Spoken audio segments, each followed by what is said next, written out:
시작하겠습니다. 오늘 골로새서 세 번째입니다. 제목은 기쁨으로 견디고 오래 참아 열매를 맺게 하신다는 제목을 가지고 교통하겠습니다. 1장 11절, 12절 본문을 읽어보겠습니다. 그 영광의 힘을 따라 모든 능력으로 능하게 하시며 기쁨으로 모든 견딤과 오래 참음에 이르게 하시고 우리로 하여금 빛 가운데서 성도의 기업의 부분을 얻기에 합당하게 하신 아버지께 감사하기를 원하노라. 아, 짧은 두 귀절을 가지고 우리 교통하겠습니다.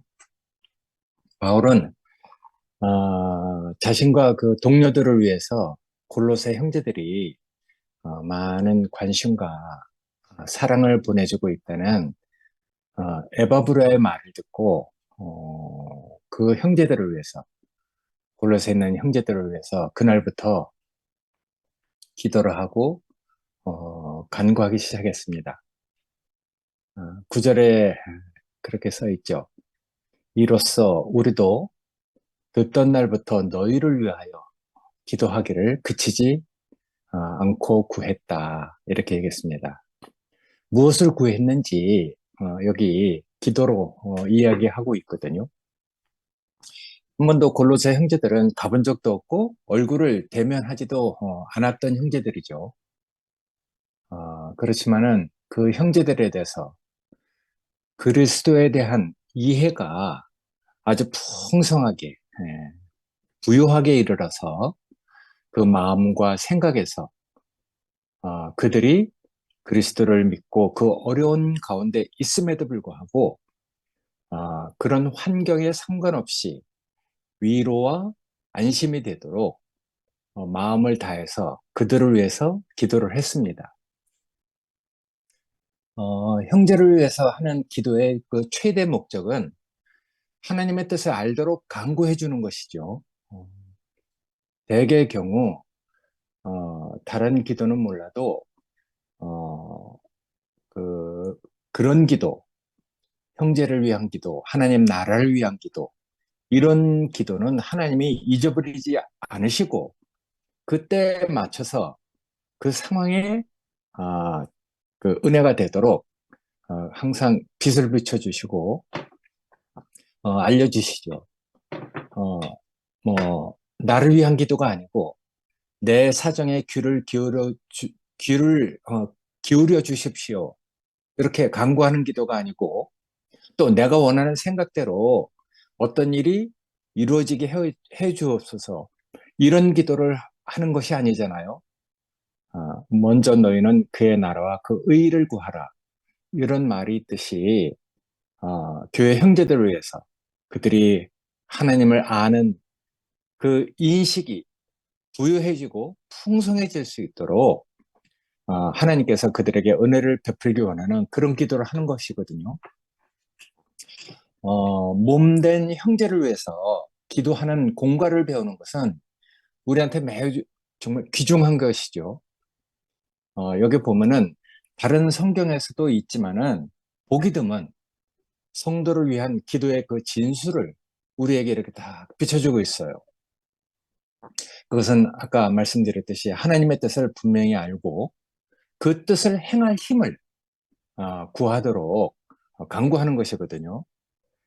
신령한 지혜와 총명에 하나님의 뜻을 아는 것으로 채우게 해주시고 주께 합당히 행하여 모든 선한 일에 열매를 맺게 하시며 하나님을 아는 것에 잘하게 해 달라는 그런 기도를 하는 것이죠. 잘하게 해달라고 하니까 생명은 잘하는 것이잖아요.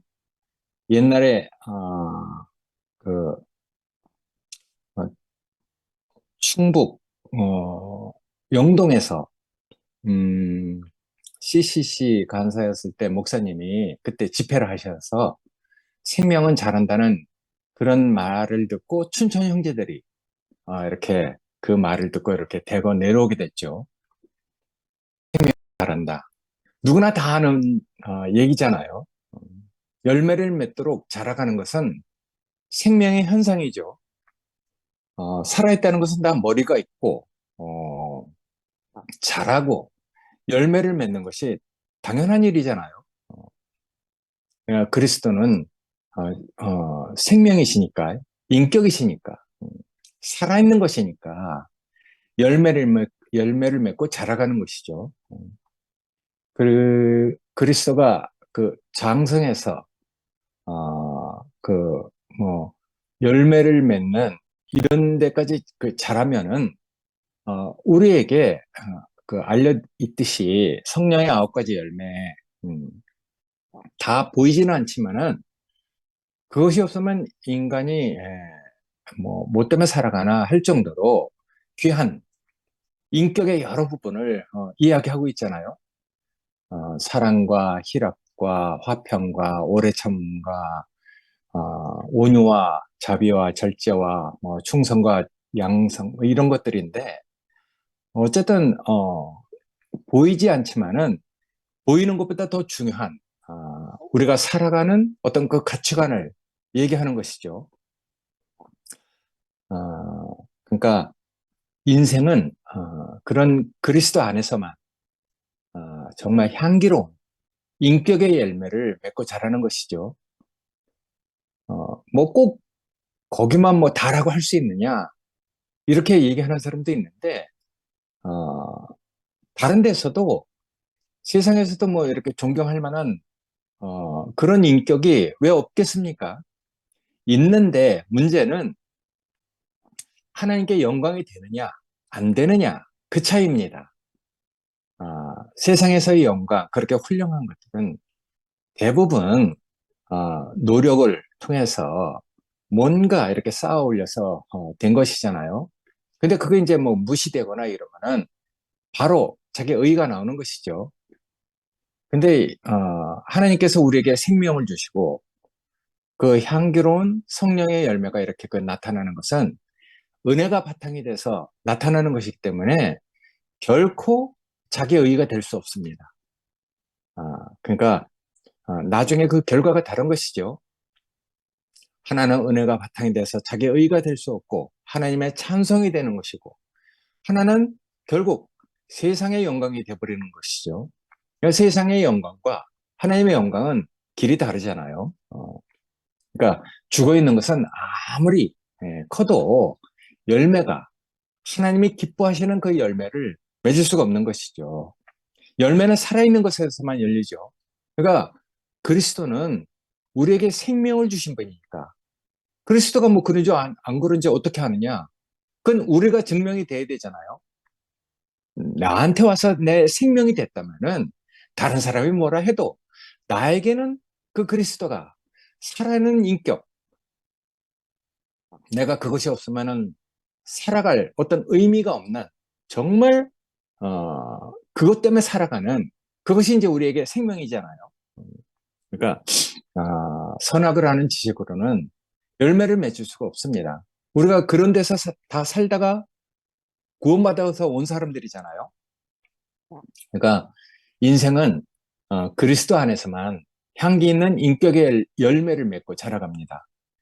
선악을 아는 지식, 뭐 우리가 많은 믿는 이들을 이렇게 보지만은 많은 것을 알고 있는데 결국 하나님이 기뻐하시는 그 생명의 능력이 나오지 않는다는 게 문제가 되는 것이거든요.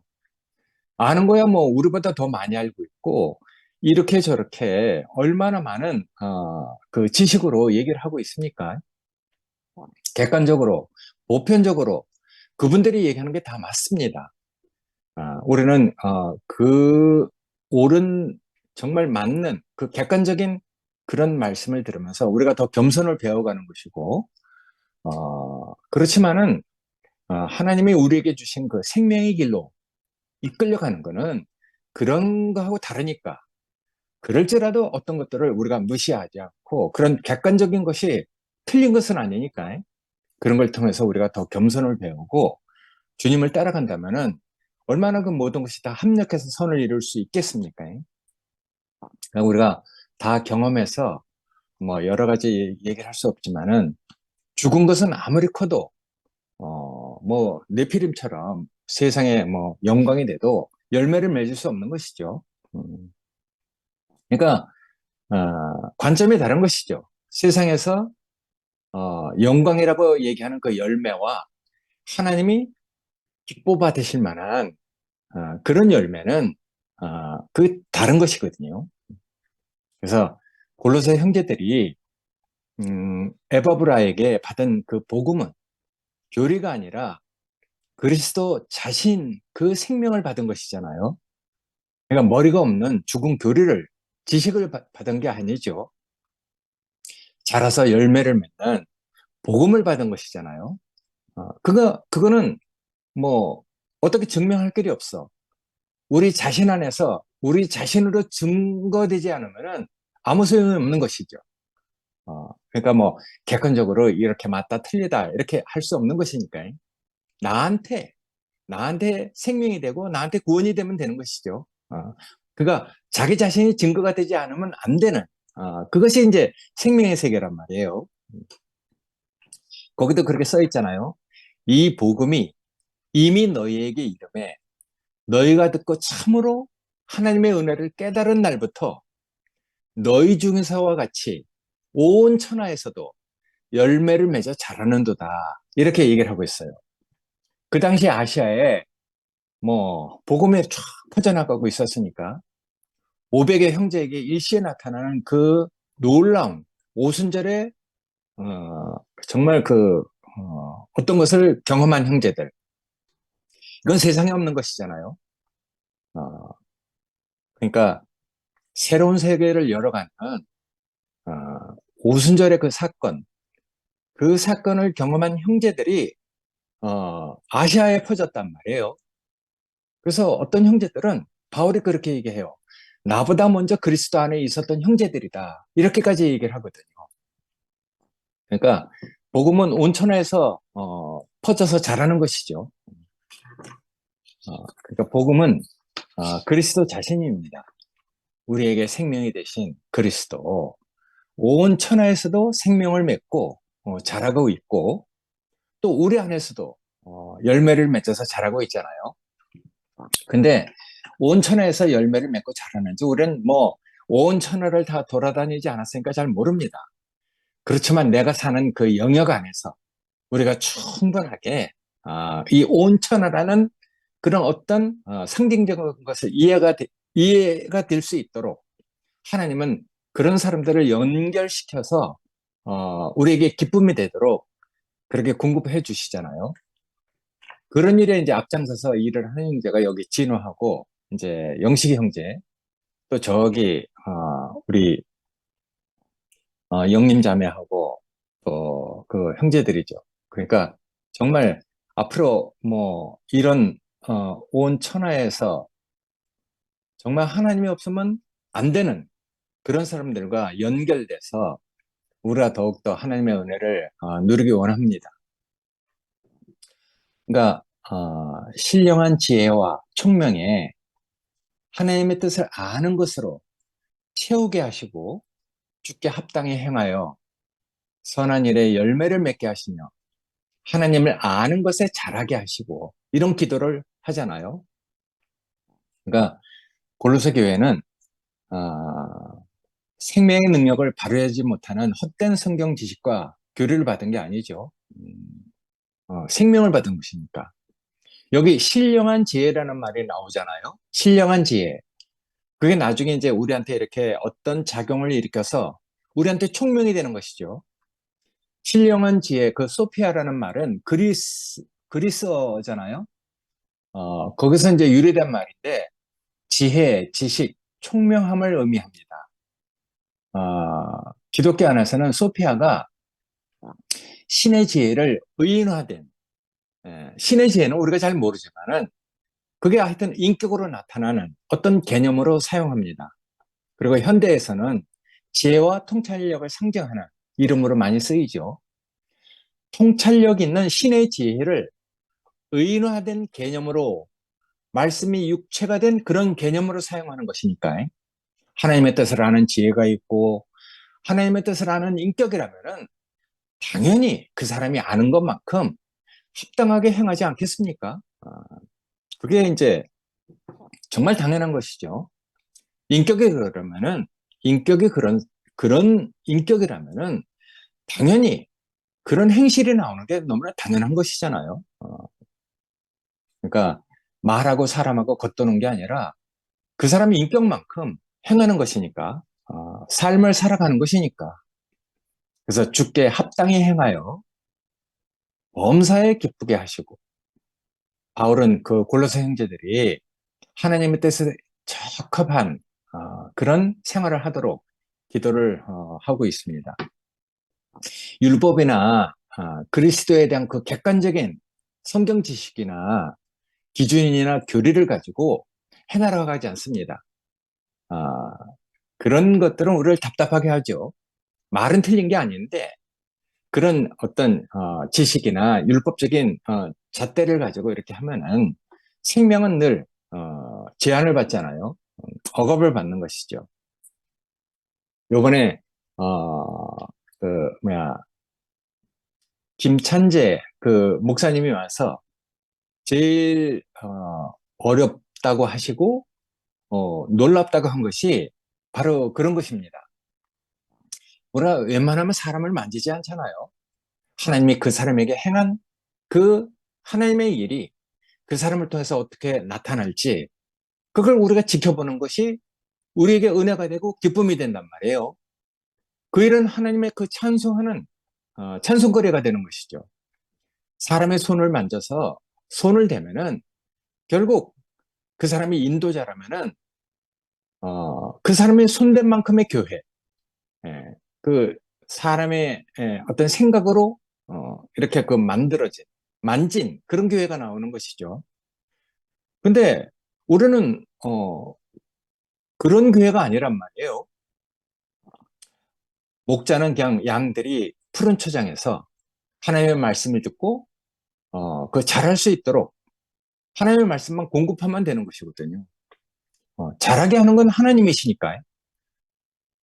그래서 어, 교회 운행하시는 그 하나님이 일하시는 것, 그걸 보고 말씀하는 것이 제일 좋은 것이죠.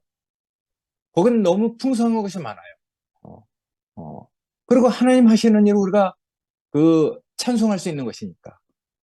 그러니까 사람을 만지지 않는 이런 사역, 그게 정말 어려운 것이라고 얘기하는데 사실은 뭐 인간적인 의지로 하는 것이 아니니까. 근데 의지 이런 쪽으로 생각하면 정말 어려운 일이죠. 근데 그게 인간적인 의지를 떠나서 우리를 비워서 하나님 하시는 일을 지켜보는 그런 일은 수고스럽지 않은 것이죠. 아주 쉬운 것이죠. 하나님 하시는 일이 우리의 그 손을 대지 않은 그런 교회를 통해서 나타나는 것을 우리가 찬송한다는 건 정말 너무 놀라운 그 경험을 우리가 가진 것 같아요. 그래서 여기서 하나님의 뜻을 아는 인격이라면 당연히 그 사람이 아는 것만큼 어떤 삶을 살아내게 돼 있으니까. 그래서 에바브라에게 배워서 그 생명이 자라난 것만큼 행할 것을 알기 때문에 에, 바울은 고로사의 형제들이 하나님의 뜻에 적합한 생활을 할 수 있도록 기도를 해주고 있습니다. 에바브라처럼 어떤 사정을 알려주고 문제를 상의할 때 바울이 그 교회의 어떤 문제를 자기 경험 안에서 얘기해 주는 것이잖아요. 그러니까 자기에게 그런 경험이 없으면 어떻게 그걸 얘기해 줄 수 있겠습니까? 근데 바울은 많은 과정을 거쳐서 에바브라가 그렇게 상의해온 그런 일에 대해서 충분히 답을 가지고 있기 때문에 그 일의 그 본질을 알고 어떤 상황인지 그것을 알기 때문에 대답을 해줄 수 있는 것이죠. 문제의 실체를 알고 어떤 상황인지 알지 못하면은 결국 자기 옳은 대로 치우쳐서 생각하게 되잖아요. 그럼 자기 생각을 더해서 얘기하게 되는 것이죠. 근데 바울은 그런 많은 과정을 거쳐서 하나님 하시는 일을 알기 때문에 하나님께서 베푸신 그 일을 얘기하는 것이잖아요. 그러니까 바울처럼 생명 안에서 그들과의 관계가 하나님이 주신 형제고 정말 자매로 소중하게 생각하고 빛 가운데 있지 못하게 되면은 자신의 옳다는 생각으로 무슨 얘기를 하는데 그 결과는 사람을 잃어버릴 수도 있는 것이죠. 그래서 바울도 이제 그런 얘기를 하잖아요. 누가 그리스도가 아닌 자기의 경험이나 얻어진 세계관, 인생관, 헛된 속임수, 그걸로 너희가 노력당할까 주의하라. 사람은 다 자기의 어떤 경험을 가지고 얘기하는데 그것이 하나님께 배운 공간이야. 아니면 자기가 사람들하고 이렇게 겪은 자신의 체험이냐. 그게 중요하죠. 사람하고 겪은 어떤 과정일지라도 그것이 하나님이 허락하신 그런 공간을 배웠다면은 그거는 그런 일을 거치고 있는 사람에게 답이 됩니다. 근데 하나님이 없이 그냥 그 인생관, 자기 그 세계관, 가치관을 가지고 감히 교회를 만든다면은 이 교회를 하나님의 교회로 세우지 못하게 되는 것이죠.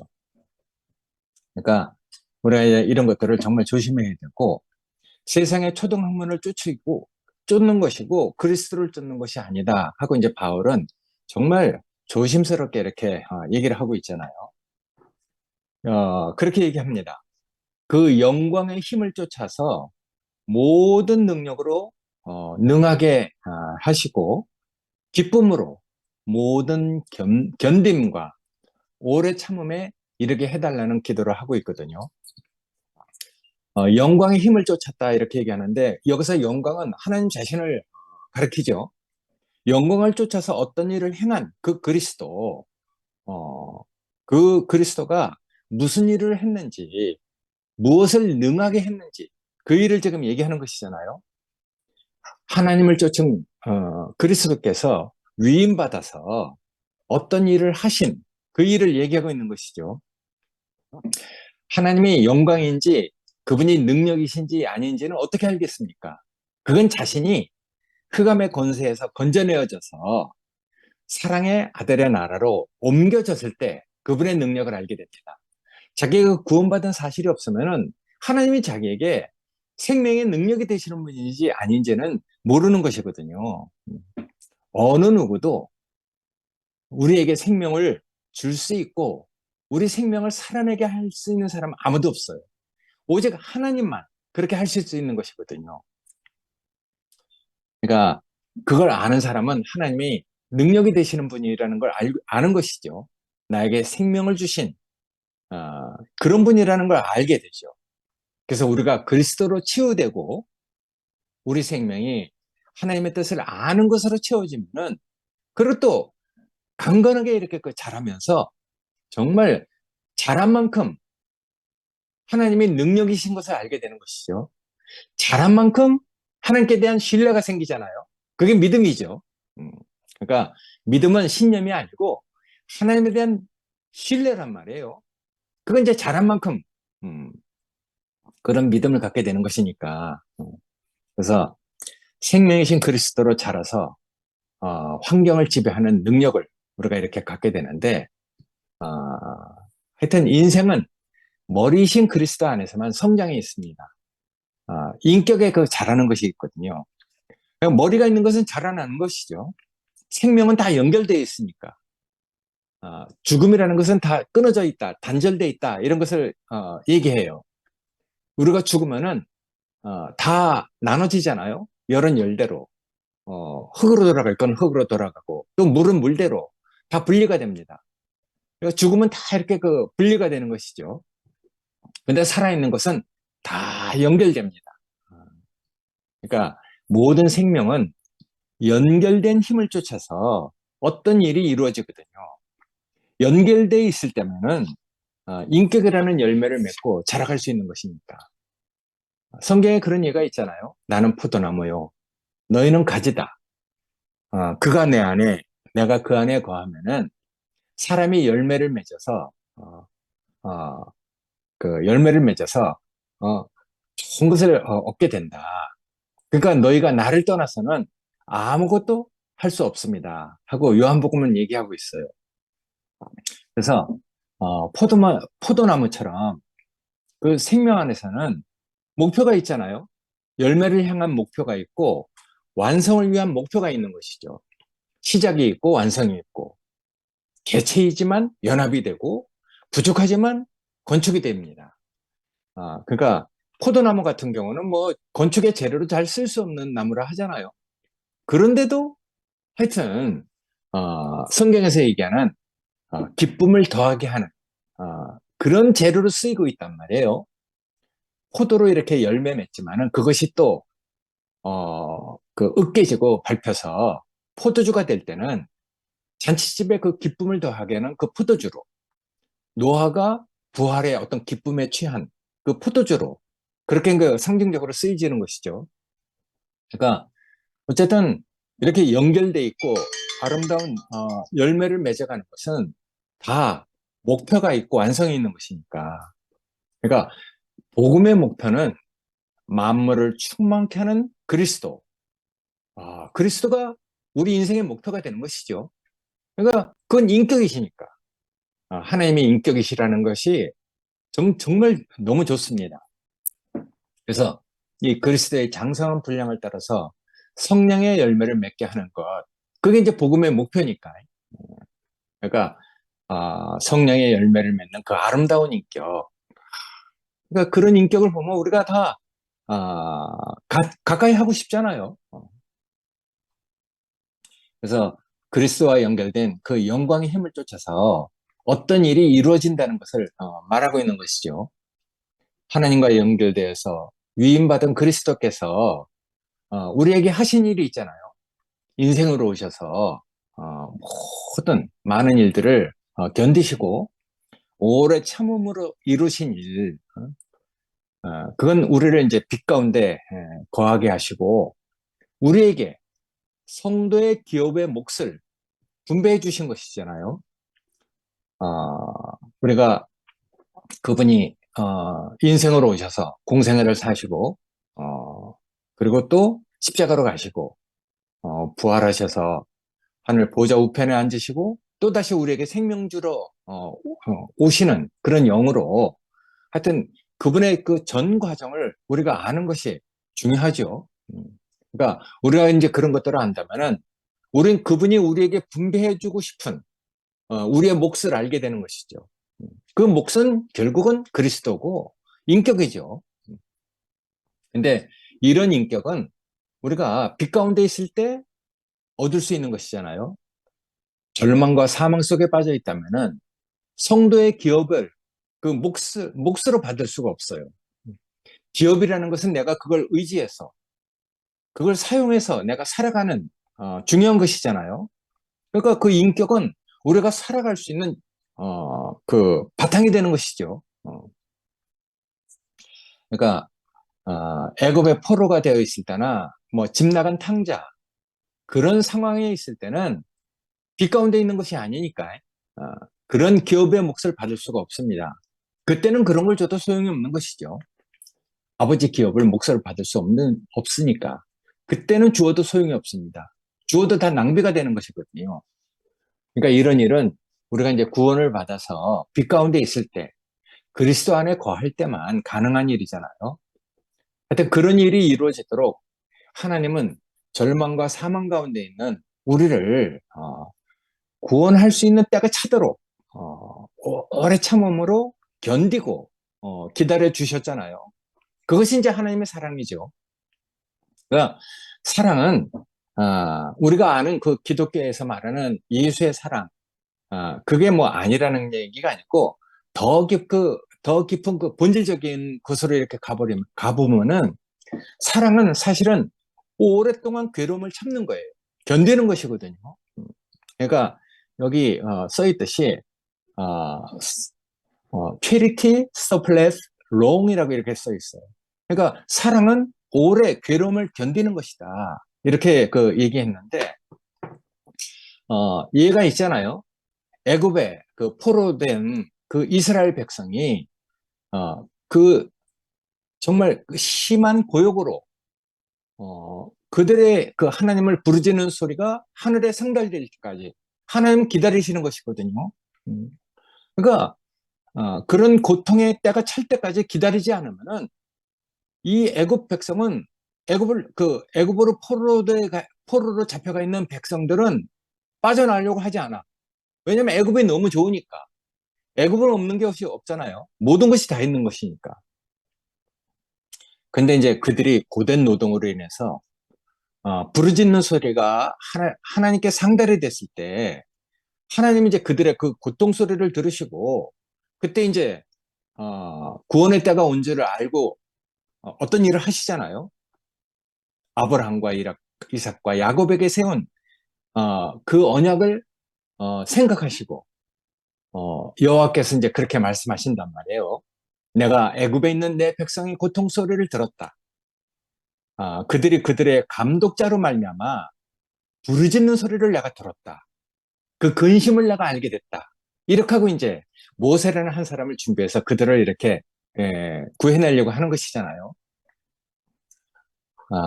그러니까 이 말씀은 하나님께서 이스라엘 백성의 애굽에서 겪는 그 고통을 보시고 그들의 그 부르짖는 소리를 듣고 그들을 구원하기 위한 계획을 세우셨다는 것을 우리에게 이렇게 보여줍니다. 하나님께서 이스라엘을 되찾기 위해서 하신 일을 우리한테 이렇게 비춰주는 것인데 마치 아버지가 그 아들을 되찾아오기 위해서 오랫동안 괴로움을 견디는 것.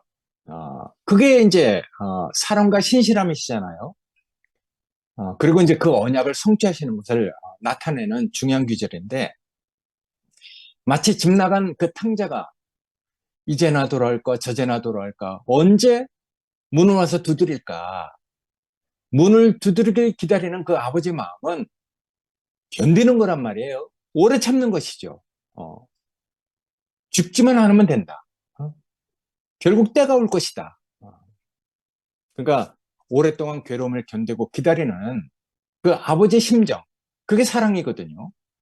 그러니까 사랑은 오랫동안 괴로움을 견디는 것이죠. 괴로움을 참는 것이잖아요. 그게 사랑이에요. 기독교가 얘기하는 그런 사랑이 아니라는 얘기는 절대로 아닙니다. 근데 그런 괴로움을 견디고 고통을 견디면서 아버지는 자기 자신을 주기 위해서 아들을 기다리는 거잖아요. 그게 정말 아버지의 사랑이죠. 그 뒤에 오는 그 많은 뭐 채색의 옷을 갈아입고 잔치를 베풀고 뭐 그것도 사랑이지만은 그것보다 더 깊은 본질적인 것은 그 괴로움을 견디는 것. 그게 아버지가 자식에 대한 그 사랑이잖아요. 보통 부모는 다 이런 본성을 가지고 있습니다.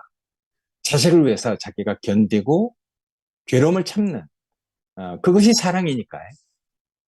그래서 그리스도께서 고난을 견디고 오래 참음으로 이루신 일은 우리를 갖다가 기업의 몫을 받을 수 있도록 그걸 얻기에 합당하도록 우리에게 생명을 주고 그 생명이 자라도록 무언가를 공급하신 것.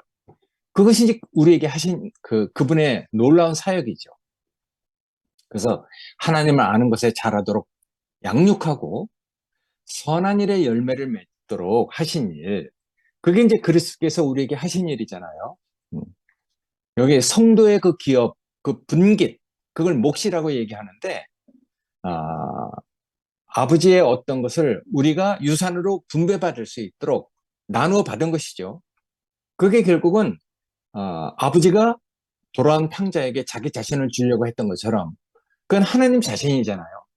그러니까 하나님은 늘 당신 자신을 우리에게 몫이 되도록 그 인격이 우리의 그 삶의 가치관이 되도록 우리를 양육하시길 원하는 것이죠. 그러니까 하나님께서 이스라엘을 이끌어서 12지파의 기업이 되도록 가나안 땅을 분배해 줬는데 사실은 가나안 땅의 실체는 인격이었잖아요. 그런 것들은 다 상징적이고 예표로 그 인격을 예표로 이렇게 보여주는 것들이니까. 그러니까 인격이신 그리스도 하나님 자신 그분을 그리스도라는 이런 놀라운 정말 보이지 않는 하나님의 형상으로 우리에게 공급해 주려고 하는 것이 하나님이 우리에게 그 언약하신 그 약속이죠. 그러니까 하나님의 택한 백성이고 우리 그 교회가 된 우리는 하여튼 그리스도를 우리의 분기수로 갖게 되잖아요. 이 분기 그리스도는 보이지 않는 하나님의 형상이니까. 하여튼 하나님이 이 질그릇 속에 그 보배를 담을 수 있도록 은혜를 베풀어 주신 것이 정말 감사하죠. 그러니까 견디고 오래 참아야 하는 고난 속에 항상 그 누리는 기쁨이 같이 있으니까 우리가 이제 낙심하지 않는 것이 되는 것이죠. 견디고 오래 참고 기쁨이 없다면 뭐 긴 병에 효자 없다고 낙심하지 않을 사람이 어떻겠습니까? 근데 오래 그 참을 수 있는 오래 견딜 수 있는 기쁨을 우리에게 주시니까 우리가 견딜 수 있는 것이죠. 그러니까 기쁨이 고통이라는 그 토양 속에 그 깊이 뿌리 내리지 못했다면은 그 기쁨은 얕은 것이죠. 무엇이 잘 돼 나갈 때 우리가 기뻐하기는 참 쉽잖아요. 그리고 또 우리에게 고난이 결코 쉽다고 얘기하는 게 아닙니다. 그러나 우리가 빛 가운데 있으면은 어떤 그 고난의 그늘도 우리를 소멸시킬 수 없는 것이니까요. 그래서 바울도 그렇게 얘기합니다. 내가 그리스도의 남은 고난을 내 육체에 채우려 하는 것은 그의 죽으심을 본받아 부활의 권능과 기쁨에 내가 참여하기 위함이다. 이렇게 얘기를 했어요.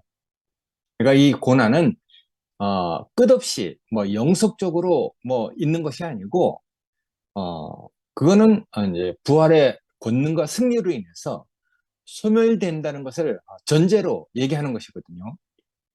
생각하건대 현재의 고난은 장차 우리에게 나타날 영광과 좋게 비교할 수가 없다. 이렇게 얘기하고 있어요. 그러니까 장차 우리에게 나타날 그 영광 때문에 우리가 이렇게 고난을 참는 것이다. 근데 이 시간이 지나서 우리가 정말 우리에게 임한 그 영광을 우리가 기쁨으로 누린다면은 이런 고난은 그때 다 보상이 되는 것이죠.